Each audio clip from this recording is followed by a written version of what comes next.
दोस्तों, आज की इस वीडियो में हम पेश करने जा रहे हैं एक ऐसा दिलचस्प वाकया जिसे सुनकर आप हैरान रह जाएंगे। ये वाकया है 7 जवान बहनों का और एक कुत्ते का, जो कि एक जिन था। उस कुत्ते ने उन 7 जवान बहनों के साथ ऐसा क्या किया जिसे देखकर तमाम इलाका हैरान और परेशान रह गया। इसलिए मेरी आपसे ये गुजारिश है कि आप इस वाकये को मुकम्मल तौर पर समझने के लिए इस वीडियो को एंड तक जरूर देखिएगा। तो दोस्तों, मुल्क ईरान में एक कालीन का सौदागर रहता था। उसकी 7 बेटियां थी। उसका कोई बेटा नहीं था और उसकी बीवी भी मर चुकी थी। उसने दूसरी शादी इसलिए नहीं की थी कि सौतेली मां न जाने बच्चियों के साथ कैसा सलूक करेगी। सौदागर अपनी बच्चियों के साथ एक बहुत बड़ी हवेली में रहता था। उनका एक और साथी भी था और वो था एक कुत्ता। उसका नाम जेलादा था। जेलादा सबसे छोटी बहन आयशा का लाडला था। आयशा उसकी बहुत देखभाल किया करती थी। उसको खाने खिलाया करती थी, उसको दूध पिलाती थी और उसको नहलाती थी और उसके साथ खेलती भी थी। और उस कुत्ते से ऐसी बातें करती थी कि जैसे वो किसी इंसान से बातें कर रही हो।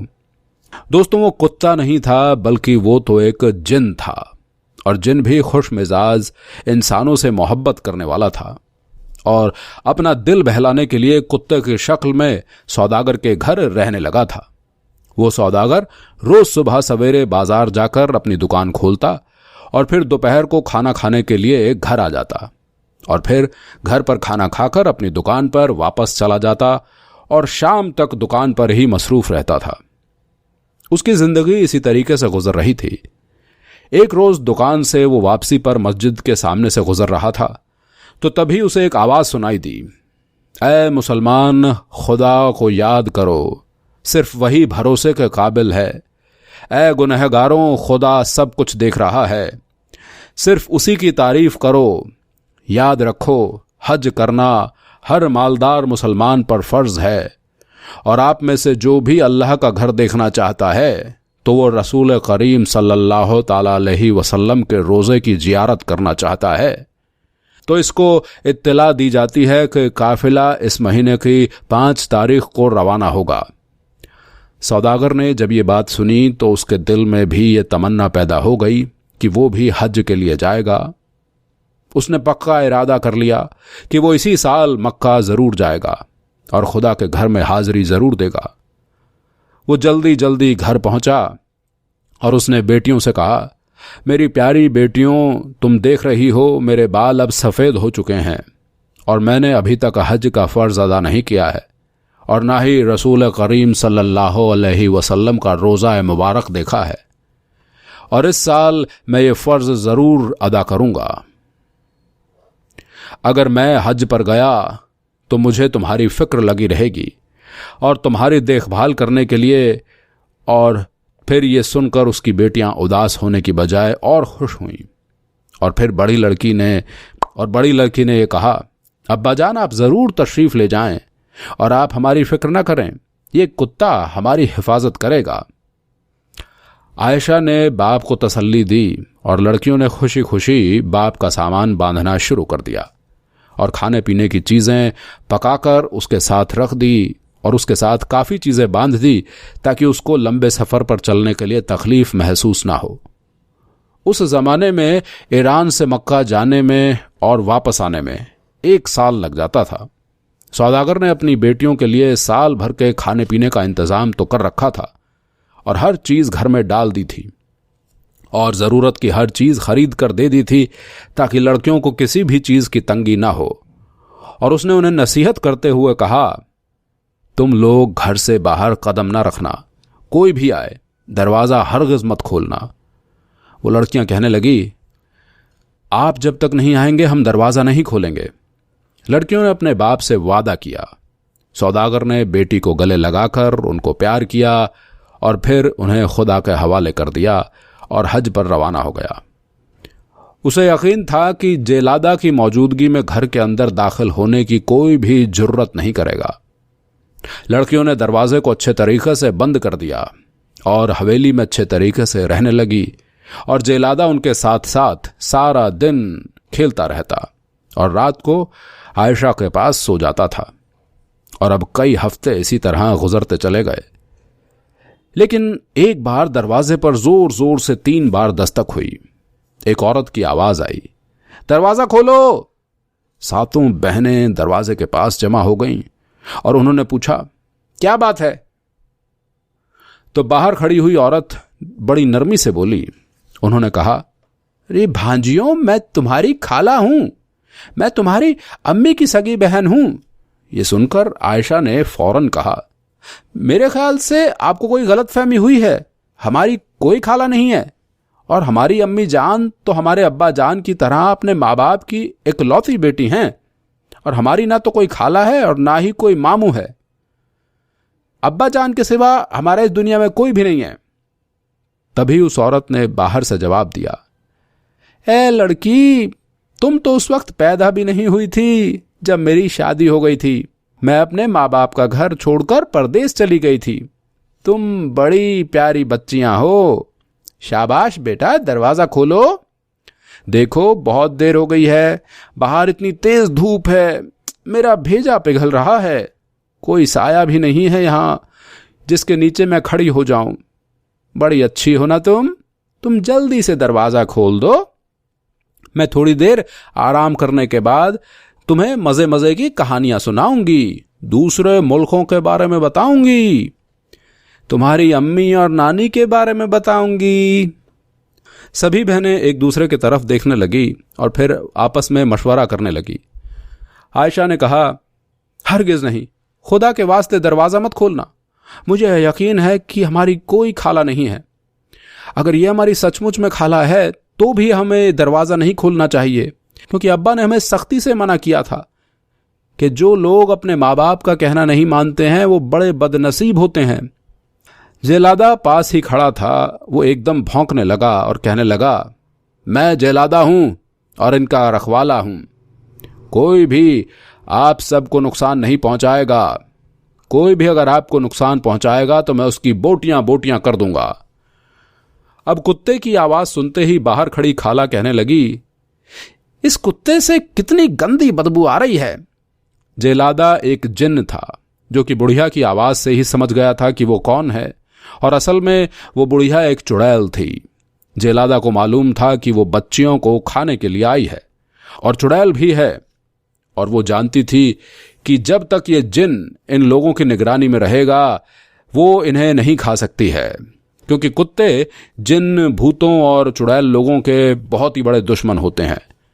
सारी रात वो चुड़ैल घर के इर्द गिर्द मंडराती रही और रात के वक्त वो अपनी असल शक्ल में घूम रही थी।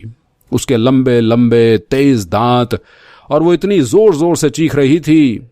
और उस घर में 7 छोटी छोटी लड़कियां थी। वो कह रही थी, मैं एक पल में सबको चट कर जाऊंगी। कुत्ता सारी रात भौंकता रहा, मैं जेलादा हूं, इन बच्चियों का रखवाला हूं, इनका तुम्हें बाल तक भी बांका नहीं करने दूंगा। अगले दिन चुड़ैल फिर औरत के भेष में आई। उसने दरवाजा खटखटाया और बोली, प्यारी भांजियों, दरवाजा तो खोलो, मैं तुम्हें देखकर आंखों को ठंडा करूंगी। तुम मेरी मरी हुई बहन की निशानी हो। देखो, मैं तुम्हारे लिए तोहफे लाई हूं। जब चुड़ैल ने तोहफों की बात की तो कुछ बहनें दरवाजा खोलने के लिए दरवाजे के पास आईं। तभी आयशा ने कहा, नहीं नहीं, हमने अब्बा जान से वादा किया था कि उस वक्त तक दरवाजा नहीं खोलेंगे जब तक वो खुद ना आ जाएं। और फिर हमारा कुत्ता ये सारी रात भौंकता रहा है। वो हमें बताता रहता था कि ये औरत चुड़ैल है। आयशा ने अपनी बहनों को बहुत मना किया, उनको बहुत रोका, लेकिन बहनों ने उसे गुस्से में आकर धक्का दे दिया और बुरा भला कहने लगी, तुम और तुम्हारा कुत्ता दोनों बेवकूफ हैं। देखो, हमारी खाला आई है, हम दरवाजा ना खोलेंगे। तुम सोचो, अगर वो हमारी सचमुच की खाला नहीं भी है तो हमें क्या फर्क पड़ेगा। ऐसी नरम दिल बुढ़िया हमारा क्या बिगाड़ सकती है भला। वो हमारे लिए तोहफे लेकर आई है, वो हमें मजे मजे की कहानियां सुनाएगी। आयशा फिर भी न मानी और बहनों का रास्ता रोक कर बोली, नहीं, मैं तुम्हें दरवाजा नहीं खोलने दूंगी। लेकिन उसकी बहनों ने एक ना सुनी और उसको 2-3 थप्पड़ मारकर उसको साइड में धकेल दिया और फिर दरवाजे की चौखट खोल दी और कहने लगी, खाला जान तशरीफ लाइए, लेकिन रास्ते में जेलादा खड़ा था और वो गुस्से के मारे जोर जोर से भौंक रहा था। और वो चुड़ैल उसके दर से थोड़ा अंदर आई, लेकिन फिर बोली, बेटी, इस कुत्ते की बू से तो हमारा दिमाग उड़ता जा रहा है। जब तक तुम इसे जान से नहीं मार दोगी मैं अंदर नहीं आऊंगी। और फिर बड़ी बहनों ने जल्दी से उस कुत्ते को पकड़ा और उसको गला घोंट कर वहीं मार डाला। आयशा बेचारी बहुत रोई, बहुत चिल्लाई, लेकिन बहनों ने उसकी एक ना सुनी। वो 6 बहनें एक तरफ और वो आयशा अकेली थी, और वो छोटी बहन अब क्या कर सकती थी। आयशा को कुत्ते के पास छोड़कर बाकी बहनों ने खाला को अंदर आने दिया। और जब चुड़ैल ने दरवाजे के अंदर पांव रखा, तभी उस मुर्दा कुत्ते की लाश भौंकने लगी। बुढ़िया फिर पीछे हटी और बोली, इस मरे हुए कुत्ते से तो मुझे बू आती है, मैं तो अंदर नहीं आऊंगी, पहले इस कुत्ते को जला दो। बड़ी बहनों ने फौरन उस कुत्ते की लाश को जला दिया। आयशा उन्हें रोक ना सकी, और जब आग बुझ गई तब भी आयशा ने कुत्ते की लाश जलती हुई देखी, और फिर जितनी भी राख थी कपड़े में डालकर बांध ली और अलग बैठकर अपने प्यारे कुत्ते को याद करके रोने लगी। तभी बुढ़िया ने उन लड़कियों के लिए अच्छे अच्छे खाने बनाए और मजे मजे की बातें करने लगी। दिन के वक्त तो वो बुढ़िया लड़कियों के साथ हंसती खेलती रही जैसे कि वो सचमुच उनकी खाला हो। उसने लड़कियों को तोहफे भी दिए, लेकिन जब रात हुई तो वो अपनी असल शक्ल में आ गई। उसकी आंखें अंगारों की तरह चमक रही थीं और उसके बहुत ही लंबे लंबे तेज दांत बाहर निकल आए। वो बेचैन होकर इधर उधर टहलने लगी और चीखने चिल्लाने लगी कि इस घर में 7 बहनें हैं और मैं आज इन सब को खा जाऊंगी। आयशा को तो पहले ही उस बुढ़िया पर बहुत शक था, तो वो बहुत ही जल्दी उसे एक चारपाई के नीचे छुप गई। और फिर उसकी बहनों को खबर ना हुई और फिर उसने एक एक करके उन बहनों को पकड़ना शुरू कर दिया। उसने सबसे पहले बड़ी बहन को पकड़ा और कहा, बता बता मेरे नर्म नर्म चूजे, मैं तुझे कहां से खाना शुरू करूं।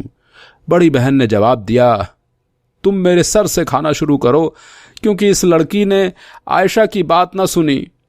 बुढ़िया ने मजे लेकर बड़ी बहन को खा लिया और फिर बुढ़िया सबसे छोटी बहन के पास आई और फिर यही बोली, ए मेरे नरम नरम चूजे, मैं तुझे कहां से खाना शुरू करूं। अब तू बता, तुझे कहां से खाना शुरू करूं। वो बहन बोली, मेरे हाथों से खाना शुरू करो, इन गुनाहगार हाथों को खाओ, क्योंकि इन गुनाहगार हाथों ने मेरी प्यारी प्यारी बहन को अपने हाथों से थप्पड़ मारा था। चुड़ैल उसके हाथों की हड्डियां चबाने लगी।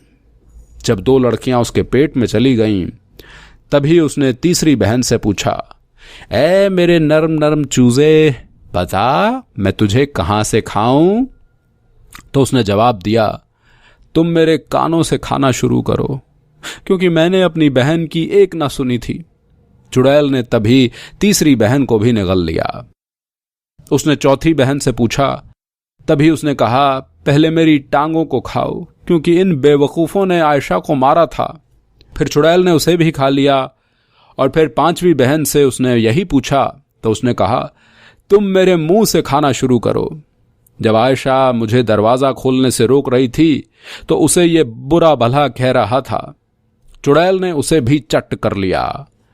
तभी उसने छोटी बहन से पूछा, तो सब ने कहा, तुम मुझे सबसे पहले मेरी आंखों से खाना शुरू करो, क्योंकि इन्होंने ये देखा था कि आयशा दरवाजा खोलने से क्यों मना कर रही है। और फिर चुड़ैल ने उस बहन को भी हड़प कर लिया। और अब वो 7वीं बहन की तलाश में इधर उधर देखने लगी। हर कमरे में गई, उसको हर तरफ ढूंढने लगी, लेकिन उसे आखिरकार पता चली गया कि आयशा चारपाई के नीचे छुपी हुई है। तभी चुड़ैल कहने लगी, तुम मुझसे बचकर कहां जाओगी। अब तू बोल, तुझे पहले कहां से खाऊं। आयशा के मुंह से एक लफ्ज न निकला।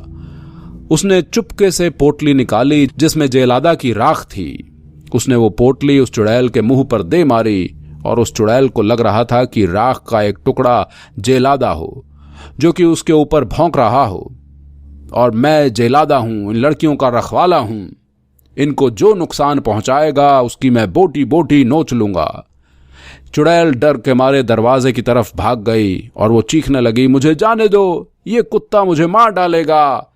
लेकिन उस कुत्ते की राख भौंकती ही जा रही थी, मैं जेलादा हूं, मैं जेलादा हूं। और फिर उस राख ने उस चुड़ैल के जिस्म में आग लगा दी और वो वहीं तड़प तड़प कर मर गई। आयशा चारपाई के नीचे से निकल आई और उसने जल्दी से दरवाज़ा बंद कर लिया और फिर उसने ये ताला उस दिन खोला जिस दिन उसके अब्बा जान हज करके वापस आए थे। तो मेरे प्यारे दोस्तों, हम उम्मीद करते हैं कि आज की ये वीडियो आपको बहुत पसंद आई होगी। अल्लाह ताला से दुआ है कि अल्लाह ताला हम सब को अपने माँ बाप का फरमाबरदार और दावेदार बनाने की तौफीक अता फरमाए। आमीन सुम्मा आमीन।